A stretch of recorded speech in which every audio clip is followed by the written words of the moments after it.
It is an unspeakable loss, the death of a baby. That's why grieving parents helped pass a new Texas law requiring hospitals with maternity wards to have cooling devices, something that could give families up to 3 days together after a baby dies.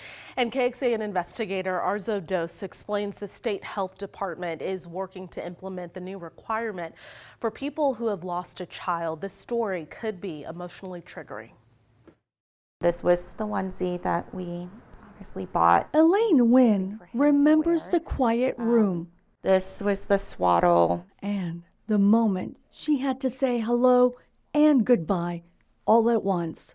This is what you leave the hospital with when you lose your baby. Lando Wynn was stillborn at 35 weeks in April 2024. Everything that I imagined doing with my son, it kind of flashed before me, and I just didn't know how I could pour that love into him in that moment. Like, if I only have this couple hours with you, how do I let you know how much you mean to me? Elaine needed more time. She says she found out later the hospital was equipped with cooling technology, which would have slowed down the natural changes to her baby's body. It wasn't offered to me, and I don't know if it was a lack of it not being known to nurses that it was available, or if it wasn't trained properly. Chair lays out House Bill 37. The state is now making sure no other families are put in that position after a stillbirth or infant loss. Here in Texas alone, approximately 2,000 babies are stillborn annually. Representative Mahela Plisa from North Texas is behind a new law passed requiring hospitals with maternity wards to have cooling devices available to preserve a baby for up to 72 hours. The law also says training must be provided for staff on how to care for grieving families. We want to make sure that those experiences are treated with respect, with the compassion that they deserve, but that we're not re-traumatizing families. We have created the golden standard for neonatal bereavement care when it comes to losing a child in the nation. So we're hearing from lawmakers all across the nation that want to know what we did and how we did it. The state health department tracks infant deaths, which were trending down in the last 4 years. But according to early data and analysis by KXAN, there's been a 7.7% increase since 2021.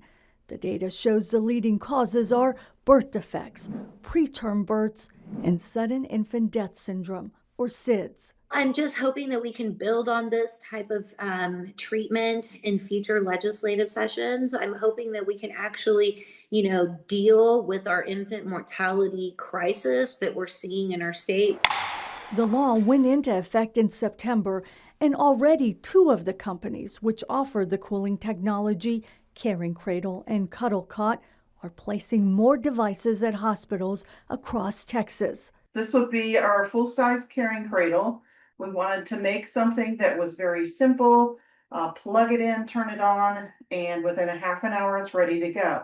This is allowing family to see their baby in the same condition for longer. Cuddle cots are simply a cooling device. It's just a small machine with a cooling pad that has water that runs through it that can cool an infant when an infant passes. If you don't have a cooling device, then you're either going to lean on ice packs or you're going to have to take the child to the morgue. And to take a baby back and forth from parents, the baby's changing very fast. These are like the only photos I have really of him. Elaine says she wishes she had more time to say goodbye to Lando. After her loss, she created the Ever Mother Foundation, a grassroots organization for grieving moms. She's now making sure all hospitals are aware of the new law. It would have given me a little bit more preservation of him, to take more photos with him and remember him in the way that he came out. And it would have allowed me time to process, potentially even letting my daughter meet him. Arzo Dos, KXAN investigates. And the cost of the cooling devices range from about $3,000 to $7,000. The law sets aside $5 million to help hospitals purchase the devices and provide the training for the staff, prioritizing hospitals that don't have the cooling technology, especially in rural areas, and also hospitals that treat a greater number of higher risk patients and deliver more babies. So does your hospital have the cooling devices? For details on what ARZO found across Central Texas, just head to KXAN.com. Click on this story in the Investigates section.